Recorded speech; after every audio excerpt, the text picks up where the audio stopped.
everything was great. And then the day we got married, we got home, and it was like a light flip. It just flipped. The switch flipped.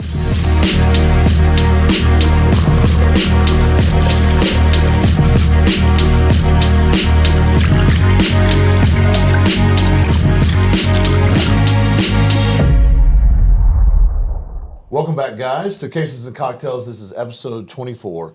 Thank you for joining us this week. I'm here again with my beautiful wife, Janice. How are you doing? I'm good. How are you? I'm doing fantastic. I'm excited for this one. Me too. I think this will be a good one.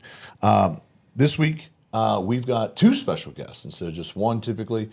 We've got two special guests. I've got Carolyn Bishop. How are you? I'm good. Thanks. How are you? And I've got her son, Matthew Wright, here today. How are you? Good. We're going to talk a little bit today, guys, about divorces and custody cases, a little bit of the trauma that's associated with that, and particularly y'all's experience. Y'all have gone through this, right? Mm-hmm. I appreciate y'all being here. I really do. It means the world to Janice and I for y'all to be here, but more importantly to share with us and share with everybody else some of your experiences that you went through. I know that's not easy, so thank you. Yeah. We've got, before we get started, because it's Cases and Cocktails, we have to have a cocktail. Now, I will tell you that there are oftentimes I forget this part and I just start drinking it and I don't introduce it and I get in trouble. So I'm not going to do that today. All right? Is that fair? Mm-hmm. I screw it up sometimes, don't I? Every now and then. Every once in a while. We have a beautiful cocktail that Miss Fernetta has put together. Tell us what that is. She did a peach sangria, but it's got tequila in it, peach liqueur, a dry rosé, agave, and then some fruit. Nice. Matthew, what is your preferred adult beverage, if any? I'm an old-fashioned. Old-fashioned. So bourbon? Bourbon. Rye, actually. Rye. Okay, nice. Yeah. Fantastic. It's fantastic. My beautiful wife is a big bourbon. Yeah, it's hers. Carolyn, you? Navy grog. Oh, wow. Really? Yeah. Fantastic. Yeah, and my husband, it's actually kind of something I've cobbled together. My husband makes it for me. So it's nice. It's dark rum and ginger beer, orange juice, pineapple juice, lime juice. And that sounds fantastic. Yeah. We'll have to make that one. That sounds so good. How did you come up with that? Actually, I had it at, it was some bar over in the Domain, and then they promptly closed like 2 weeks later. Of course. Right. Of course. And I couldn't figure it out. They had it as a dark and stormy, and when I looked it up, I was like, that's not what the ingredients were. And my husband actually did all the research to figure it out, and it was a Navy grog. Nice. How That's cool. awesome. Is your husband a mixologist? That is his hobby. That's his hobby. Mm-hmm. All right. I think before we started, I was telling you that Miss Fernanda does these, and she's fantastic. I don't know how she even got into that space, but she's fantastic. We're pretty lucky, huh? She does all the things. She does all the things. All right, well, let's try this. A little peach sangria here with some tequila in it. There you go. Cheers. Cheers. All right. That is really good. That's not bad, right? Very summery and refreshing. It is. It's the rosé got a little. I like it. Yeah. Oh, you like it? I like it. Yeah, that's fantastic. All right. Well, guys, thank y'all for being here. We want to talk a little bit about y'all's experience that y'all went through. Carolyn, you went through a divorce and child custody case, and at that time, Matthew, you were the child that was involved in it. Right. Yeah. And so y'all have lived through this. Now, what's interesting, we're not here to, I told you in the prep, right? We're not here to recount all the things that happened. I don't want to do that. I don't want to be derogatory towards anybody. But I do want to talk a little bit about some of the things that occurred and share those things with us. But more importantly, y'all have taken that experience, and it is actually very insightful and useful to what y'all are both doing now, right? Yes. Right. Which is? I am a professional counseling grad student in clinical mental health counseling. Fantastic. And you, Matthew? And then I'm a licensed professional counselor associate. Fantastic. So is it fair to say, and I don't want to be presumptuous, so y'all can correct me if I'm wrong, that y'all are basically therapists that are working with people to help them with their trauma, and you've got your own insights to your own trauma. Is that fair? Yes. Yeah, absolutely. Yeah, that's fair. That's fantastic. Did your experiences shape that, or is this something y'all wanted to do? For me, it was something I always wanted to do, but I didn't really get a chance to do it. I was actually a software developer for a long time. Okay, wow. And I worked for a company that developed assessment report writers. Okay. So I was software, I did the interface for those. And then I became disabled, so I stayed home for a long time. And moved to Austin, started feeling better because I was living in a house that wasn't full of mold. Oh, fantastic. And was able to just have a life again. So I went back to school. I got my associate's degree in addictions counseling, and then I went on and got a bachelor's in psychology, and immediately the next semester after graduation hit grad school. Grad So- school. Wow. That's And fantastic. I finished 1 year. I did 30 hours in 1 year, Wow. which was kind of ridiculous. Wow. And I'll graduate in May of next year. That's fantastic. Congratulations. Yeah, congrats. That That's is awesome. so cool. Well, what about you, Matthew? Mine was, I think, very shaped, just going through the experiences. And as I was doing my own work and trying to get healthy on my own, I realized like this is something I want to pass on Right. and use my experiences to help others. To help others. You wanted to take what you went through and help other Yeah. people work through it as well and Exactly. do that sort of stuff. Can I ask you a quick question? Sure. When you were going through it, was there one particular professional that helped you and really shaped and you kind of look back now and kind of model that? I have two. So I have my first supervisor that I did my chemical dependency counseling internship with, who really kind of set the stage of what to expect. But right now, my current supervisor is phenomenal. Really focuses on the ethics. Yeah. But also really encourages me to step out of the box of therapy and to try new things and to get my hands dirty. Yeah. Which I think we need more of. Yeah. Yeah. If you don't mind me sharing, I think you're looking to transition here in your career. Is that right? To private practice? Right. Yeah. So finishing up internship hours. So once I'm fully licensed, actually before that, hoping to open up private practice and get that started. Fantastic. That's awesome. Are you excited about that? Terrified. But yeah, I'm excited. So That's fair. Where's the practice going to be? I think for now it's going to be virtually, and then maybe eventually an office here in Austin. Once I have clientele and the money for the Some office. revenue, right? Yeah, the We need some revenue. revenue is what Yeah. we need. That's fair. That's fair. I think that's fantastic. I think that's awesome. I want to sort of set the stage of kind of your experience of going through the divorce and the child custody case, and I really want everyone at home. A lot of the people that watch these, they've gone through this or they're going through this, right? We try not to be just, this isn't two lawyers talking to other lawyers, right? We want to help people. That's our slogan, right? We help real people with real problems, and that's basically what y'all are doing, right? You're helping people with their problems. And so I want them to understand kind of what y'all went through. And as I said, I don't want this to be a space where we're being derogatory or we're rehashing a bunch of stuff, but kind of how some of this played out. And so, Carolyn, if it's okay with you, if you kind of set, how long were you married and kind of what were some of the things that you became the impetus for you wanting to get divorced and moving on? So he was actually in my junior English class. He was a senior in my junior English class. Yeah. That should have been a clue. Right. And I, after high school, I was working in a coffee shop that was right by his parents' house, and he would come in with his friends all the time. It was people I knew. We'd gone to school together. Yeah. And we got married very young. And actually, I got pregnant very quickly with Matt. And Matt was 10 months old when my ex and I got married. And, everything was great. And then the day we got married, we got home, and it was like a light flip. It just flipped. The switch flipped. Yeah. How long were y'all married? We got married in '89, and I left the first time in '98. In 98. Yeah. When did y'all get divorced? And the divorce was finalized in 2000, I believe. Okay. Yeah, it was late 2000. Okay. And Matthew, you have a sibling, Aubrey. Right. And so when you got divorced, both the kiddos were under 18. Yes. Okay. And so they got a divorce, you got the property stuff, but you also got the kiddo stuff. Is that right? So initially, when I left, I took them with me, and it was a leave in the middle of the night while he was gone kind of situation. Okay.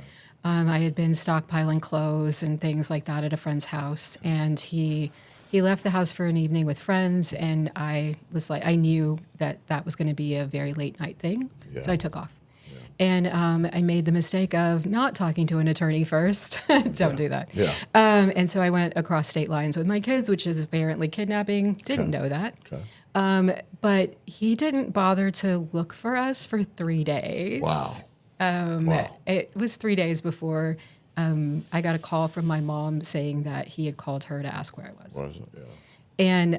And then I heard from friends that he never bothered to write. So so I was gone for about 6 weeks, and we stayed hidden for a few weeks, and then finally got in contact, and he threatened me with, criminal charges, of course. And so it was either bring the kids back or go to jail.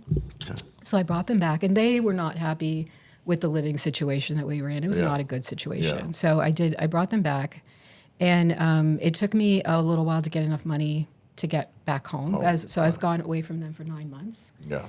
And meanwhile, the divorce was in process. Mm-hmm. It was a terrible position to be in. Yeah. And so when I got back, I moved into an apartment, and the deal had been that once I got back to San Antonio, he would give me the kids. Mm-hmm. And of course, that did not happen. Yeah.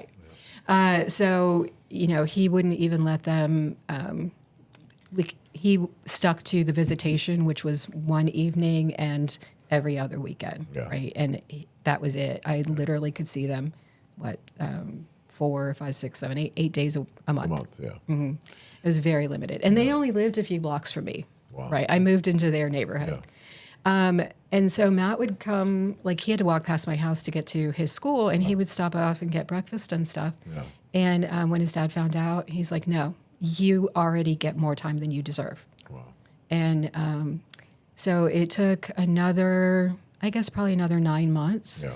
And when Matt turned 12, we went back to get a custody modification, and I got custody. Yeah. And that was the beginning of when we started to heal. Yeah. Yeah. How old were you when the process started? So when you guys left the first time? 10. Probably, 9 or 10. I know I was in 5th grade. I can place that. Yeah, that's fair. So you're old enough to remember everything that happened? Pretty much. I remember most of it. Did you, when you guys left that night and you went to another state, did you know that you were going to be leaving that night? Did you know why? I did not know we were going to be leaving. We were at a friend's house, and my mom showed up, and she's like, "We're going." Right. I think I knew why, but I didn't understand completely. Right. What was going on, and why it was necessary. But at the same time, I'm like, let's go for it. Yeah. So during that 6 weeks that you were gone, did you have any communication with your dad? Towards the end, I think maybe the last couple of weeks before, I think I talked to him once or twice, because I think he asked to talk to me, and I do remember it was really awkward. It just seemed it was mostly focused on my mom of where are y'all at? What are y'all doing? It wasn't how are you? Right. It was very informational, yeah. Okay. I want to ask real fast, and again, I appreciate y'all sharing all this, but Carolyn, you have kind of alluded to, you had to leave at night and do some things. What? Yeah. Why did you feel like you had to do that? It was a very abusive situation, very controlling. Can I gotta stop you, and I interrupt, and I'm interrupting Cal. She tells me that all the time. But when you say abusive, what does that mean to you? There was a lot of sexual assault. There was a lot of control. I had been isolated away from family and friends. I was down to 2 friends, and I could only see them when he wasn't around because he would get really angry. He did not like them. Okay. And one of my friends was a social worker, and she was the one who opened my eyes and said, this is a bad situation. You need to get out. Yeah. I grew up in a very chaotic home, and I essentially married my mother. Well, so that's fair. And the kids really weren't aware. I did my best to protect them from the worst of it. They did see me cry a lot, but I did my best to keep them out of the loop. Yeah, that's fair. What gave you the confidence that night to leave? Just I had, like I said, my best friend was a social worker. I had a brother who was like, just come here. And my brother's ex-military, so I knew I would be safe there. That's fair. Bring it. Yeah, very much so. So just having family and friends who believed in me. And at the time, oh my gosh, I may cry. I'm so sorry. No apologies. I was in school to be a software developer. I was in school for computer information systems, and I had several professors who kept telling me how smart I was and how awesome I was. And there was one professor in particular, Glenn Boswell. Yeah. And he was the dad I didn't have, right? Yeah. And he was the one who really encouraged me to get out. Yeah, that's fantastic. Yeah. You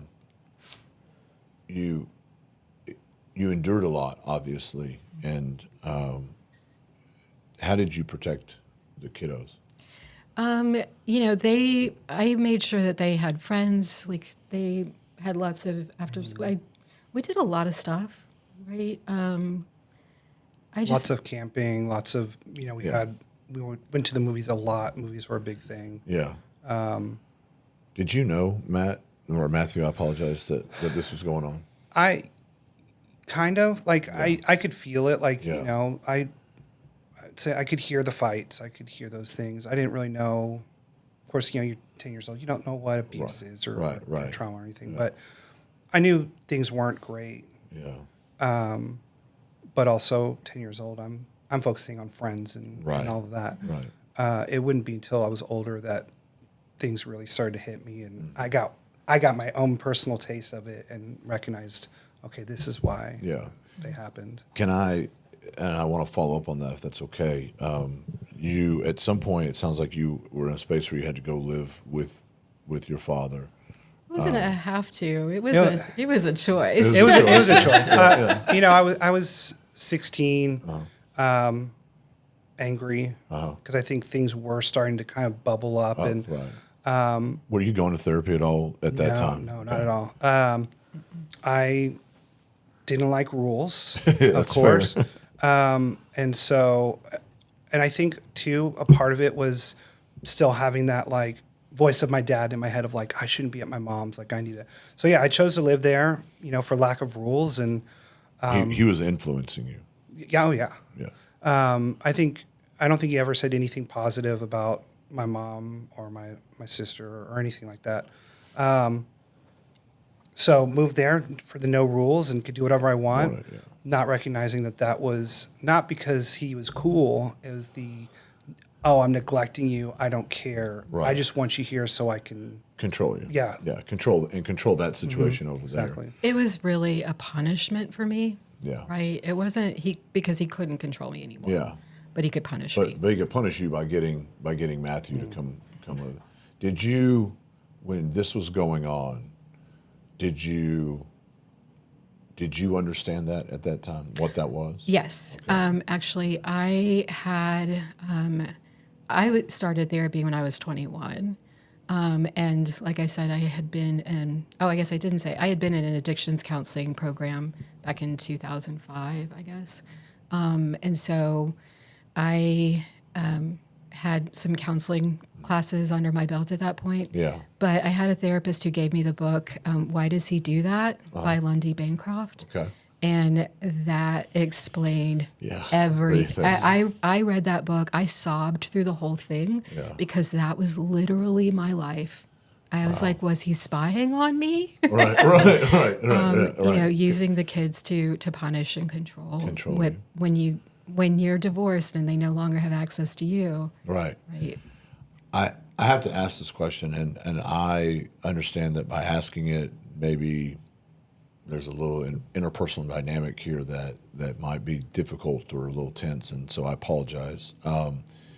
When you, Matthew, were being influenced by your dad and he wanted you to come live with him, and you were having what is probably fairly typical teenage behavior of, path of least resistance, to put it one way. And you knew sort of you were being punished. Mm-hmm.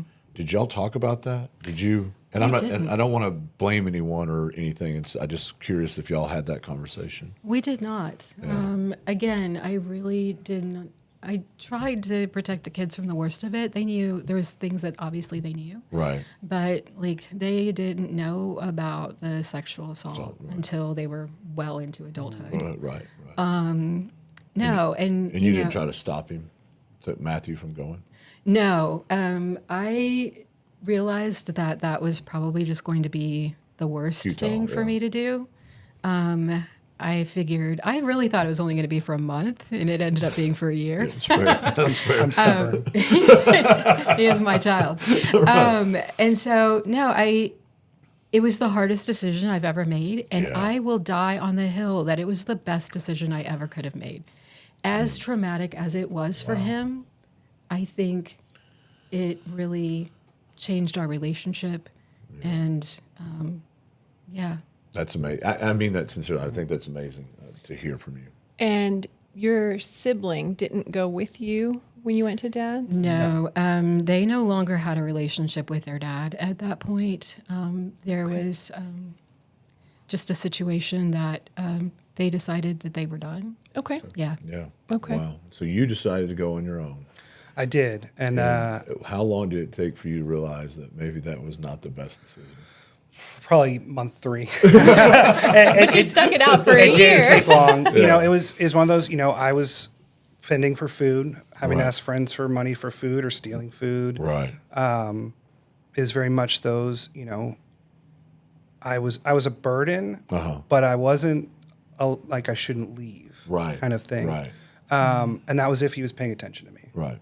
So, but at the same time, I was like, I can go stay out, till 11 o'clock at midnight and not get anything. I could do all the stuff I wanted to do, not realizing that that's not a good thing. Right. At least for a 16-year-old. Well, and at first you're like, man, this is great because I do what I want. But then you're kind of like, man, this isn't really appropriate. Right. Yeah. Did you? I want to ask,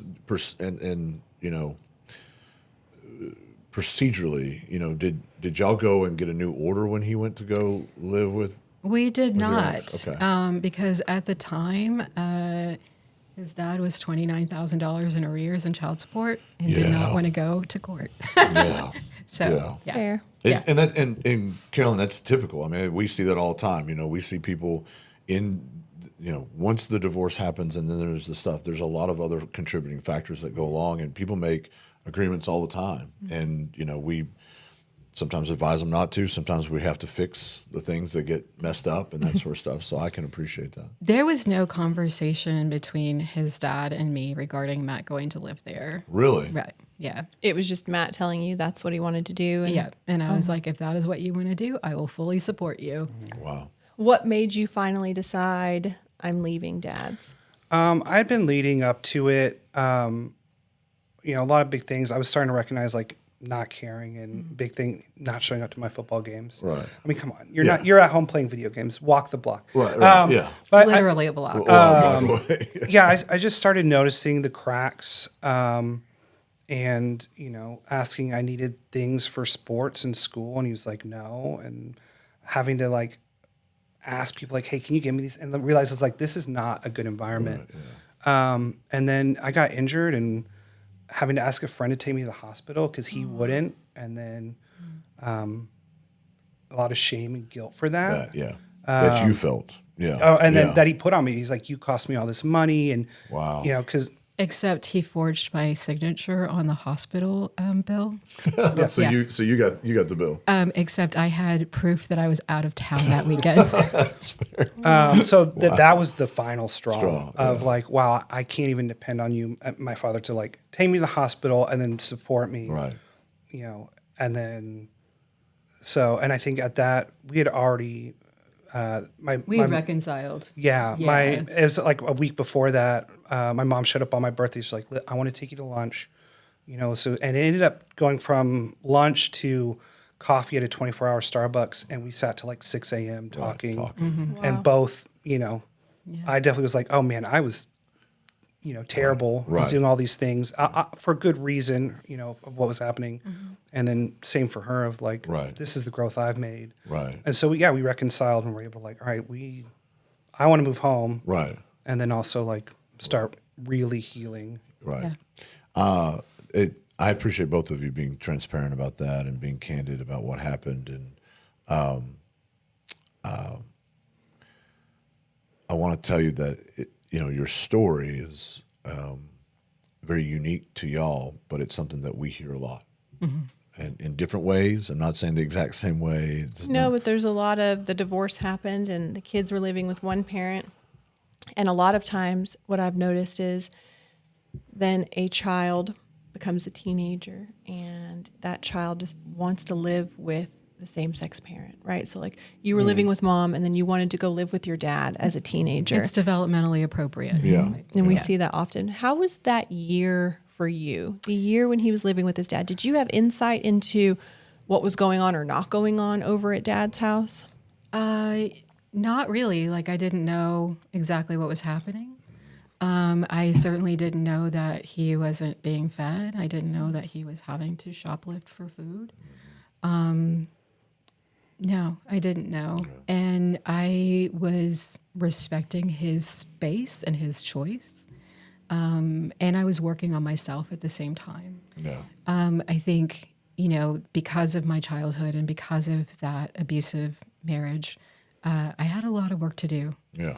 And I am very, very grateful that my kids have forgiven me for not being the world's greatest mom when they were younger. And I think we have great relationships now with both of them. I'm glad to hear that. I think that's fantastic. And I want to talk a little bit about that, the growth that both of you have done sort of after having endured that process and the trauma that comes along with it. You, Carolyn, obviously you moved on past that relationship and you just talked a little bit about that growth. Tell me how long, I don't want to ask how long it took to overcome that, but I want to ask, what was that process like? Does that make sense? Yeah. Because it's a silly question. It's not like, it took 6 months and 4 days, and after that was fine, and we all moved on, right, and everything was great. I don't have it that sense. I just want to ask kind of what that process looked like for you. Well, that process is never over. Right? It's an ongoing process. It's something that I fight every single day. Yeah. I no longer hear the voice in my head telling me that I'm worthless and useless, right? My husband now was a huge part of that healing because he is just the polar opposite. Right. And we've been married for 22 years. So Congrats on that. Thank you. Yeah, it's fantastic. He was an amazing stepdad and he's an amazing husband. I did a lot of therapy. Did I mention I did a lot of therapy? That's good. But honestly, it wasn't until I was on both sides of the chair at the same time. Right. So I was not only, and I think this is a mistake that a lot of therapists make, is not doing the psychoeducation. Okay. Not telling the client why you're feeling the way you're feeling. Okay. Yeah. And so it wasn't until I understood the why that I was able to finally start to move on. Right. Not just I'm having this feeling, but have someone sort of say it's okay to have that feeling, but also here's why you're having that feeling. Right. Because it normalizes the feeling and it removes the shame. The stigma that comes along with it. Yeah. That's fair. And so that was probably about 4 years ago. Okay. Yeah. Wow. So it was a long time. Wow. Wow. Yeah. Were there different kinds of therapy that you did, or was it all sort of individualized talk therapy? Yeah, it was mostly talk therapy. I did do some group therapy as well. Really, the thing that kind of saved my life last year was IFS. internal family systems. Okay, yeah. Yeah, so I think that was probably the most successful. Yeah. And I'm going to give a plug to sand tray therapy. Right, good. I've been getting my certification in that, and that has been tremendous because part of that process is doing a lot of your own sand tray therapy work. Okay. And that has been very healing as well. What you're going to have to explain it. What is sand tray therapy? So sand tray therapy is based in Jungian psychology, and it uses what we call minifigs. And those minifigs are not just people. It can be a leaf, a rock, a piece of trash, the detritus off your kid's bedroom floor. Right. And the purpose of the sand tray is that it's a safe and protected space. And so it gives psychological distance between your trauma and being able to talk about that trauma. Okay. All right. And so you actually build scenes using all of these little pieces of whatever in the tray to symbolize different things. Okay. And there's a lot of neuroscience behind it, but the like lower level brain kind of takes over and releases things that you may not even realize are there. That's fair. That's fair. Oh, wow. That's amazing. I've never even heard of that. Yeah. Oh, well, now you have. Now You can Google that later. That's Fantastic. Matthew, what have you done, and what was that process like for you? And I assume too, and I don't mean to interrupt you, but I assume also that process has evolved, right? Going from an adolescence to a young adult, and then up. Yeah, absolutely. I didn't start therapy probably till it's been 4 years, right after kind of COVID started slowing down and everything that started opening up. But before that, there was a lot of I think introspection and kind of figuring out okay, just identifying how I was feeling. Right. And that took a long time. And I think giving myself permission, I think once I gave myself permission to be angry and to feel all these emotions, and that it's okay to feel that about my mom, about my dad, about everybody involved, then I was able to go to therapy and really dig in and start doing that work. And it's still, still happens every day. There's still bits and pieces that I catch of my first reaction to something happening is founded in how my dad would react, or how I reacted because of him. And so it's that I don't think it'll ever be done. Fair. Well, it's like you said, Carolyn, right? It's an ongoing process. And we had to have a conversation, I guess it was like a year and a half ago. We had gone to Taylor Tomlinson. Okay. And, she talks a lot about mental health and her relationship with her dad. And Matt was very angry. And I have always told my kids, it is okay for you to be angry with me. I can take it, right? I have no problem with that. Right. And he was not very nice to me that night. Right. And I waited a few days, and then I was like, we need to talk. It's like, and I reiterated, it is okay for you to be mad at me, and it's okay for you to not talk to me. It is not okay for you to not treat me nicely. Right. And he apologized, and we've been great since that. You know what? Wow. You know the word I just heard right there was boundaries. Is that fair? Yes, I think that is very fair. That's what I heard. All right. I'm not a therapist or a psychologist or anything, so I'm trying to keep up with you. That's part of the zeitgeist. Right. I want to talk a little bit. You actually, Carolyn, you worked and did like a support group. Yeah, I was a grief group support. Sorry, let me rephrase that. I was a group facilitator for a grief support group for divorced people, all genders, and I did that for 2 years. I also did grief work with kids in schools who. Some of it was family separation, whether that was divorce or deportation or jail. And some of it was, death loss. And I'm also a certified sexual assault advocate in Texas. Okay. And I've volunteered with some local organizations. That's fantastic. And Matthew, as you're working through these things still, and you're also now a therapist. How does how do you use your experiences to help your clients? I think it helps gain an understanding of where they're coming from and like what they've been through and like, okay, that makes sense why you're doing that. Right. Yeah. And being able, I'm not your typical therapist. I self-disclose a little bit more than probably what the standard therapist would say is okay. But merely from a standpoint of like, look, I've been there, I've felt those emotions, and it's okay. It's okay to have that. Yeah, Right. I'm not going to tell them how I got better. Right. But I'm going to just validate, like, you can be angry. Right. You can feel all these things. It's okay to hate the person that you also think that you also love. Love, right. And it helps, it makes things a little easier too for me to meet them where they're at and to Right. help them Right. start their process. They'll start their process. It's got to help normalize it for them, right? Make them feel like they're not the only ones in that position. Other people have been through it and have turned into successful humans. Exactly. I can do this. Yeah.